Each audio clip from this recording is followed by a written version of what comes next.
Tervetuloa kanavalle uuden videon pariin.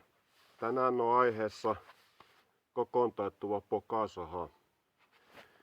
Mie teen tän pokasahan tammesta ja saarnista kahvat, kiristyspalikka ja vedonpoistopalikat on tehty tammesta ja tää vaakapuu on tehty saarnista.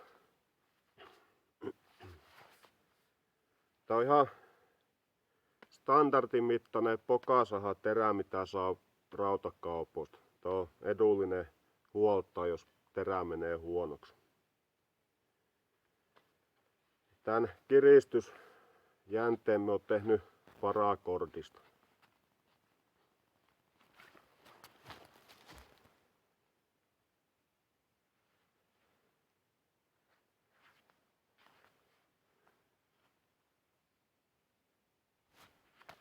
Tän näköinen.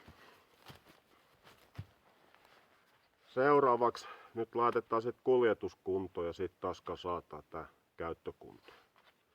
Eli tästä vaan pyöritetään jänne löysäksi.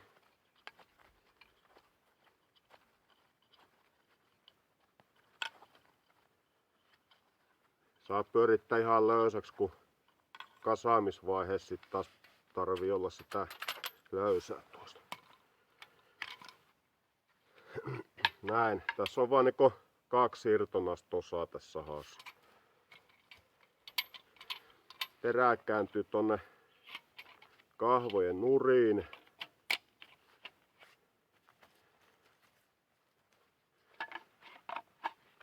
Ja sitten tää menisi tähän näin. Mun pitää koittaa tehdä semmonen kuljetuspussi tälle. Pitää opetella tekee joko nahkasta tai sit kankaasta. Sitten tänne kahvoihin mie liitosjyrsimellä teen syvennykset tän poikkipuun tappeja varten. Nääkin on tehty sillä Festo Domino nimisellä liitosjyrsimellä.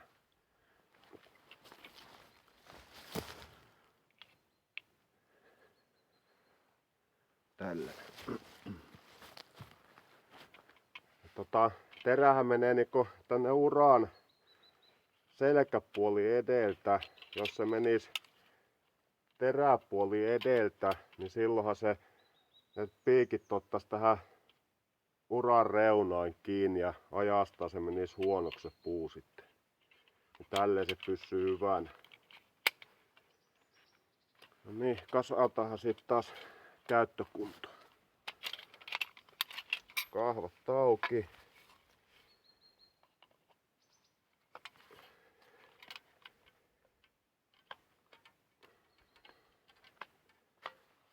Tuohon. Laitetaan nää kohille nää vedonpoistotapit ja sitten aletaan tiukkaamaan.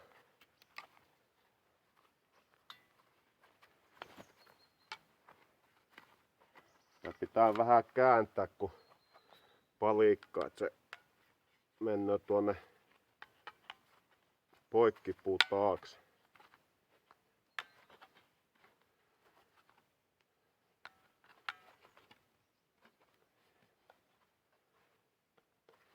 Nämä vedonpoistopalikat on sitä varten, että kun jännettä tiukkaa, mitä enemmän sitä tiukkaa, niin sen enemmän se painottaa tätä uraa niinku umpeen. Niin nää estää sen. Ja sitten tietää, että saha on niinku käyttökunnossa terä tarpeeksi tiukalla, kun terä vähän soi tälleen. Nyt se on hyvä.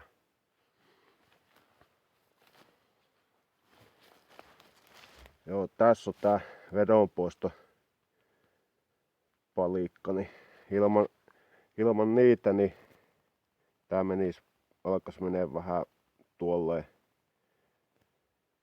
umpeen.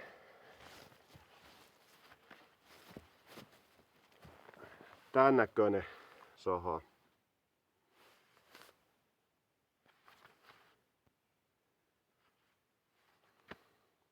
Painaa jotain 300-400 grammaa. Ei ole hirveän painava.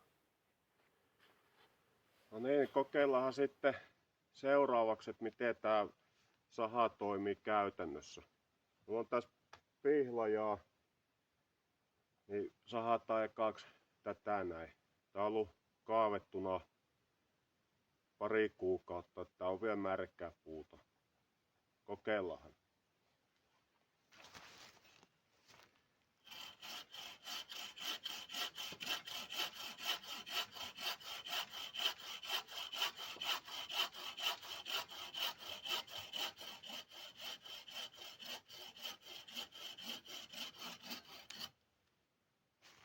Aika nätisti meni. Ei tehnyt tiukkaa.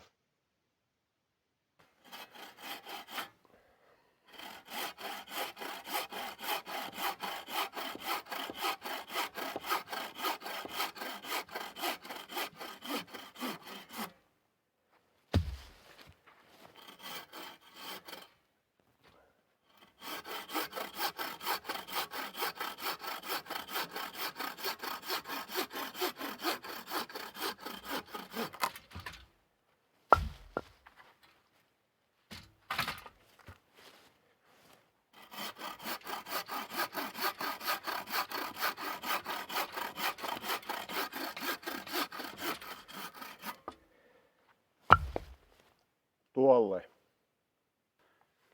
Nyt tässä olisi tällaista kuivaa lankkuu ollut tuolla ladossa parikymmentä vuotta kuivumassa, niin katsotaan miten tää katkia. Voi olla vähän tiukempaa.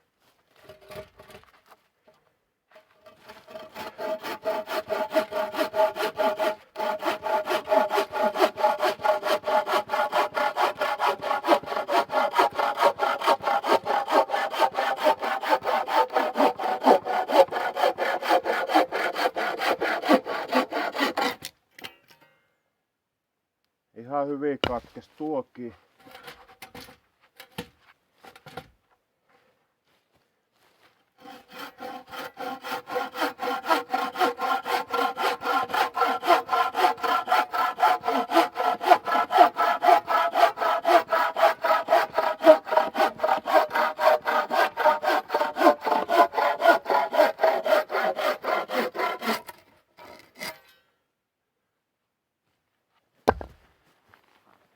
Joo, kyllä toimi. Pitää se kuljetuspussi tehdä, niin sit on hyvä ottaa retkelle mukaan.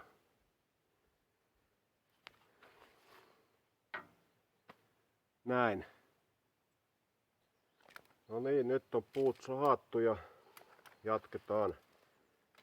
Tän sahaussyvyys on 14,5 senttiä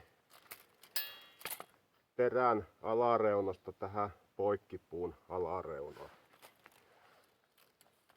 Ja saha kokonaisuudessaan 56 senttiä pitkä ja sahauspituus on 47,5